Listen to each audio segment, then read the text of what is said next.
see what's in this one. Did you just like put your 9 in here? And then say you got a new gun? You'll have to look and see.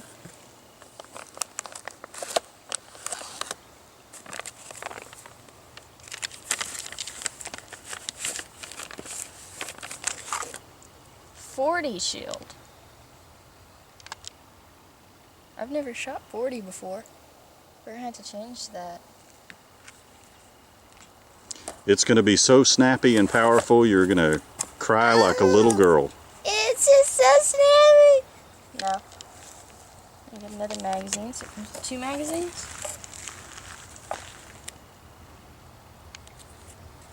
What's in here? What's supposed to be in here? Do I have to open it? A spent round. Oh, yeah. There. Okay.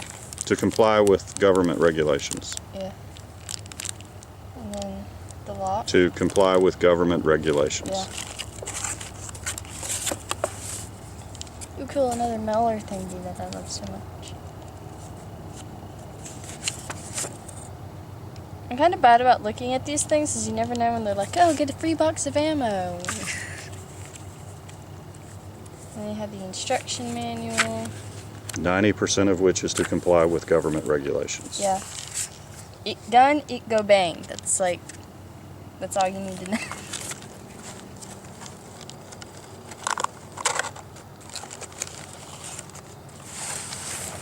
So are we like gonna shoot it now? Or? Of course. Okay. Nah, let's just put it back in the box and leave it for a couple of years. Let's just look at it and well, it would be worth a lot more, you know, in 50 years. Never been shot, brand new, in the box and everything. Well, if it's never been fired, how do you know it works? That's a good question. Somebody would have to fire it to know it worked. Then it wouldn't be worth as much. Exactly. I still believe the value in something is in using it. Yes. So, let's give it a shot. But Ching, your jokes are getting worse. Seriously, as his age goes up, his jokes go down.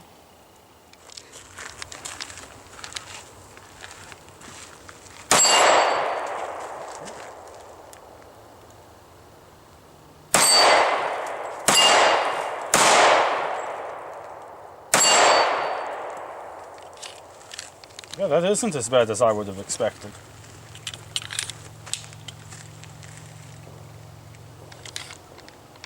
It does handle the round pretty well. Slight trigger too. You ready? Yeah, you don't have anything to worry about. It's really well balanced and easy to hold on to. There's only one round. Okay. So just fire it and see what you think. Your first 40 Smith & Wesson. Robbie's over here going. Yeah. It's not bad. Okay, my first 40 Smith & Wesson going on here. Let's see how this works.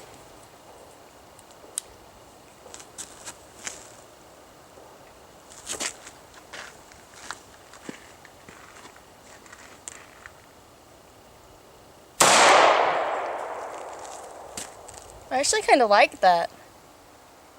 It's nice.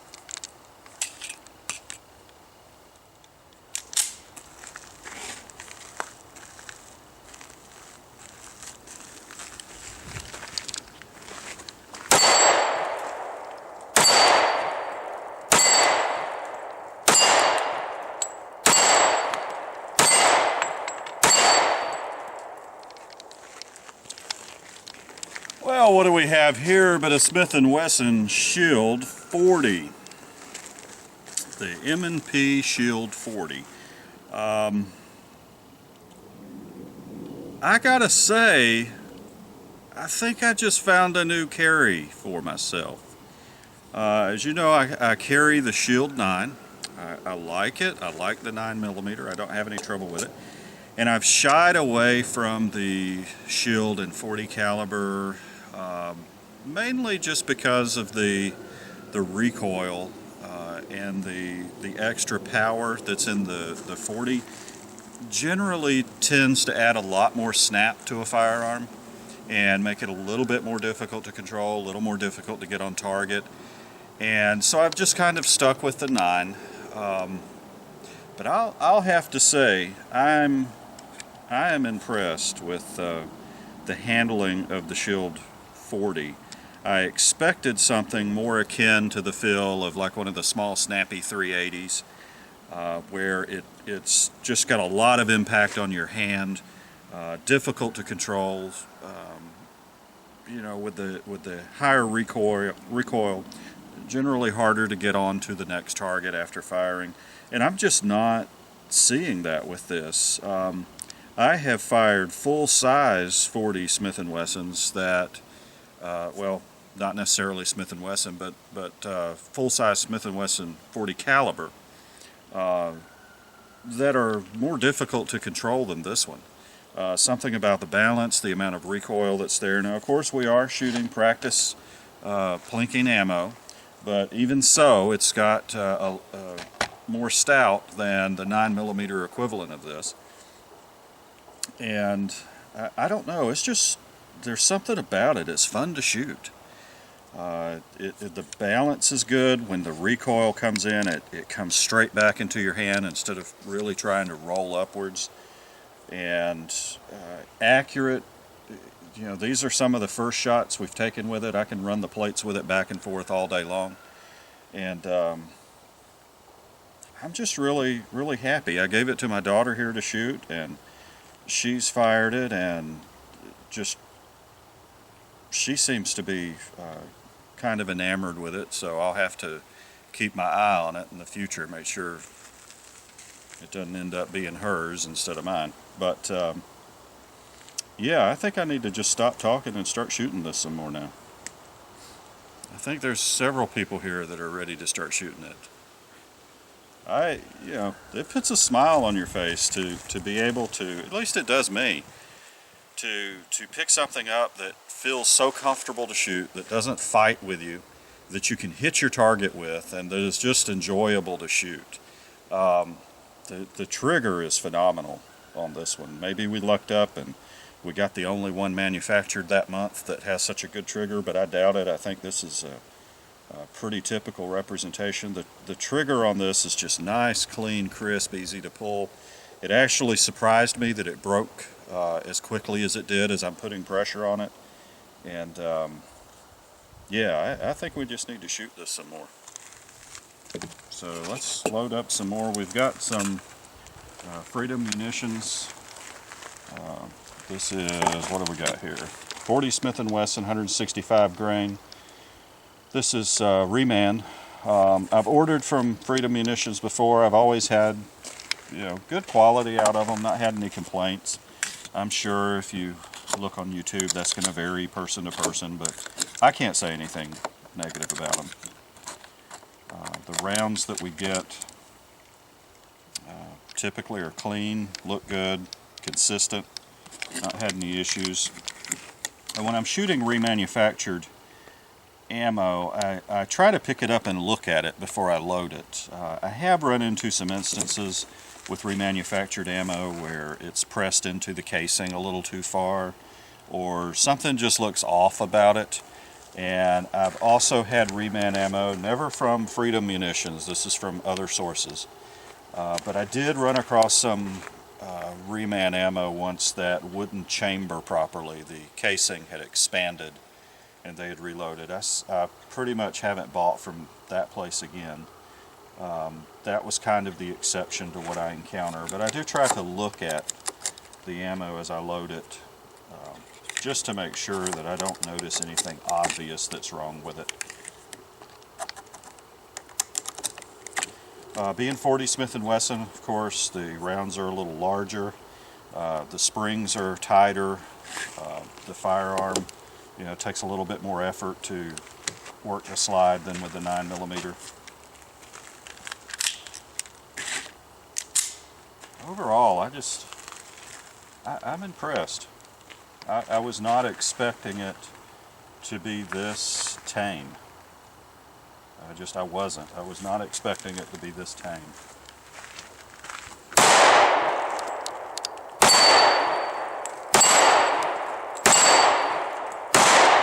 Too high. Slow down. Take your time. You can't miss fast enough to win. I'm serious. I may have found a new concealed carry. I'm going to want to run some carry ammo through it before I make my final decision. Of course, carry ammo is going to be hotter than this is. But I think there's a lot of room for hotter rounds and still maintain the comfort and control. I really do. So you have to stay tuned and see how it goes. After I get about 400 or 500 rounds through this with no trouble, it may just become my carry. My preferred carry. So who's next? The next, how many you put in? 5? 7. 7. The next 7 rounds that I'm shooting in 40 Smith & Wesson.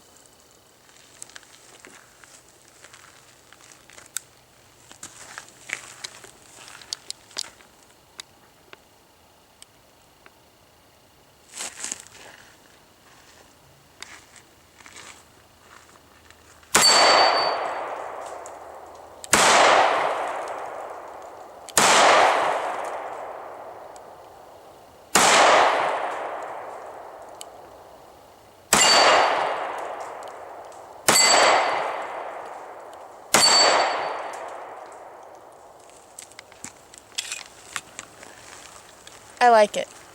I like it a lot. As far as recoil goes, I would shoot this before I would shoot a 380. As far as my favorite round to shoot, it's still going to be the 45, but this one's going to be coming up right next to it. I have to say, I like it. I want another magazine now. It's nice to shoot. It is. What I want to see, Dad, is a comparison, direct comparison between the 9mm and the 40. Do we know anyone that has a 9mm shield? Oh, I can't think of anyone right now that has one. Yep. I may have to just use mine then, huh? Yeah, you'd have to use yours then. Well, Yes. the real question is, because it's 40 Smith & Wesson, the springs are stiffer. Can you work the slide on this one? That's a very good question.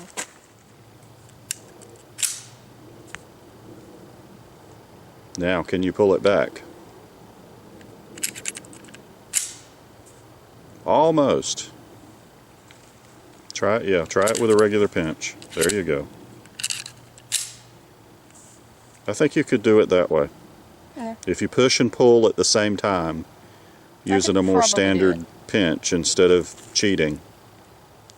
Instead of cheating to make it easier. It's not cheating if it works. I let you get away with it because I know that it's hard to work the slides and you can do it that way. But as you're getting older and stronger, you need to start doing it. As I'm eating more and more vegetables. Right. Because doing it the right way, if you can call that the right way, lets you see in the chamber. Yeah. And keeps your hand away from the chamber opening so that you don't pinch yourself. Yep. If you pinch yourself in it, that's a bad day. It is? I thought it was just part of it, you know? If you don't feel the pain. Yeah, if you want to do that, make sure you grip a semi-automatic with your left thumb over. Yeah. Yeah, that works well. That way the slide comes back and, you know, kind of does some body piercing for you. Yeah. And you're even at the 12 yard this time, right?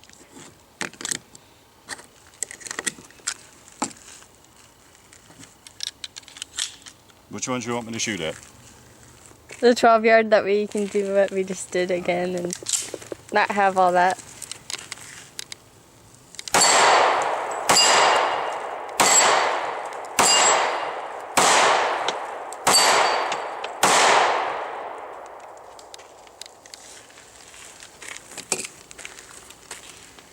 It's not bad. You know, if you had the misfortune of having to use it for self-defense, you'd be thankful to have it. Any firearm able to defend yourself. And it's certainly not a situation that you want to intentionally put yourself into. But if you had to, most of the time, statistics show that self-defense shootings occur within a very limited range, limited distance. And one of my goals when I practice is to simply be able to run those 4 8-inch plates from here back and forth with reasonable accuracy, reasonable speed, and I try to speed up and slow down. I speed up until I start missing, and I slow down until I start hitting, and continue to work that. With a 9mm, I can actually do pretty good, a little faster than I am with this one, much faster than with most firearms, except maybe a 22. And I think with practice, I can get very close to as fast with this 40 Smith & Wesson as I am with 9mm, with the exception of I can feel that, or it seems like I can feel that the cycle time on the firearm may be a little longer than on the 9mm. That may be completely imaginary, simply because it's considerably louder. It is louder, there is more recoil, so it seems like there's more going on.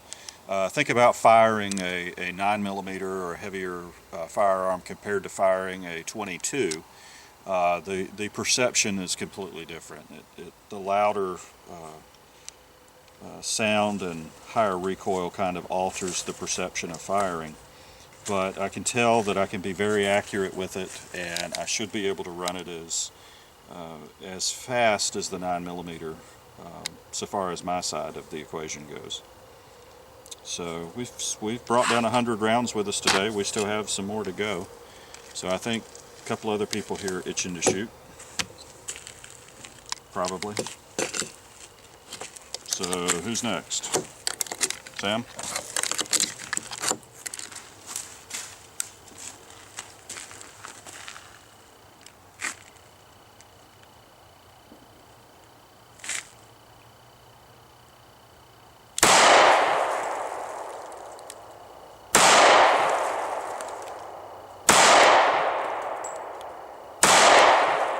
Am I hitting high or low? Low.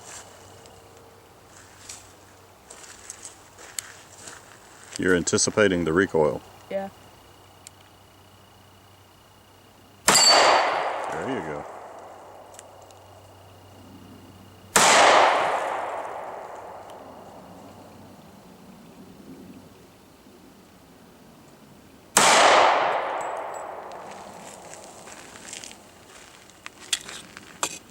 So, I still like it. Do you think you can get better at it? Yeah.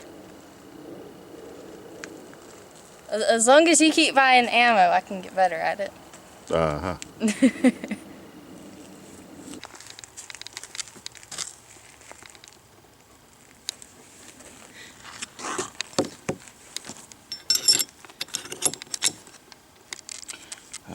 Everything inside's clean. You know, while I got it broke down, it's the machining looks good. There's no pitting that I see. Does have a captured spring, significantly heavier than the spring that's on the Shield 9, as you would expect.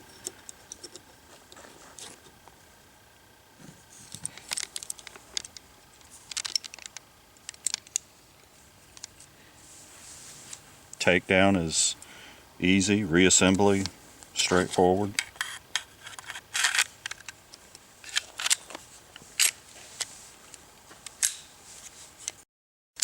That's it. Can't complain about that. And I like a gun that takes down without removing parts. Kind of a minor peeve of mine, but when you have to pull pins out and throw them down, and I like one you can just, you know, flip a lever and take apart. Not a big deal, but I think that's it. Oh wait, we got more ammo. That's not it. We got more ammo. We can't leave with more ammo on the table. I think that's a rule. It's in the Constitution, isn't it? Yeah, sure. You can't leave with more ammo on the table? Yep.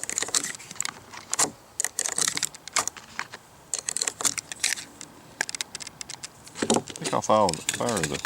I haven't fired this one.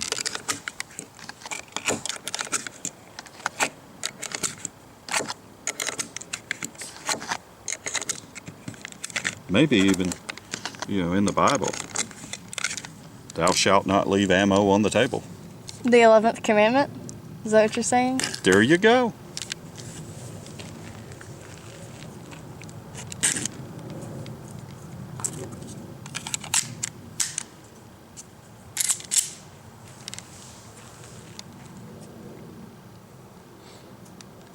Yeah, you can, my hands are not huge, but I can catch my pinky on there.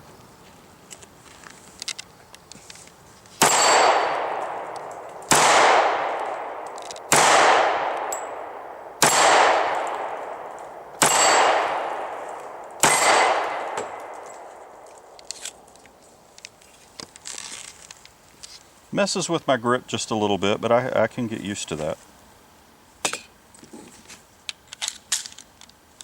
I do prefer the extended grip, probably not for carry, to have it on you when you're carrying, but definitely for shooting.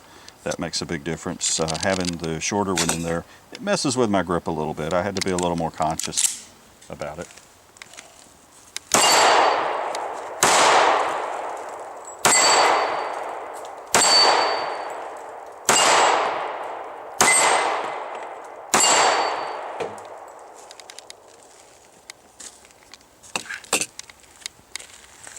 I have one round left. Who wants it?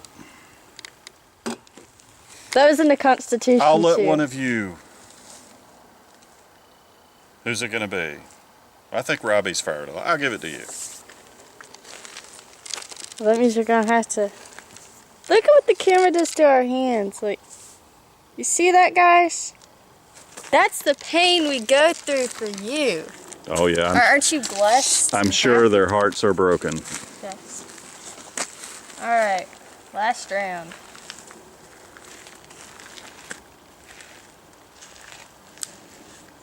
I'm gonna try for the 15 yard, since it's a straight shot for me.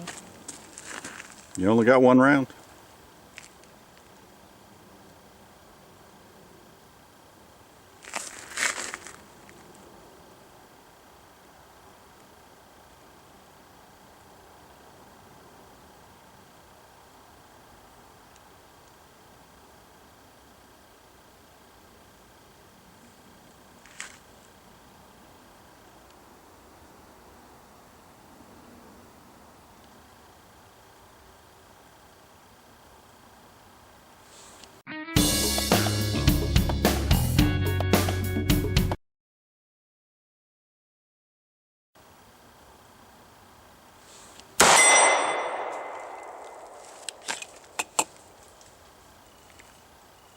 She hit it. I made sure I flinched before I fired. Oh, okay. Flinch and then fire. Yeah. So I was like, I'm gonna shoot it. Wait, the trigger hasn't broke yet. I did it. That works. So why don't you just pre-flinch? Yeah. That's the key to not flinching when you shoot, is to flinch before you shoot. That way you don't have to worry about flinching while you shoot. Probably good shooting advice. There's a lot of competition shooters out there right now just scrambling to jot that down. Yeah. Yeah. Okay, I was just informed that that is the 25-yard plate. I'm just going to go ahead and clear myself and say I was telling myself that it was 15 yards away. That way I wouldn't, really worry about it because it was 25 yards. So that's the other trick that you guys need to really work on. So flinch before you shoot. And then lie to yourself. Lie to yourself. Those are the two golden rules for shooting.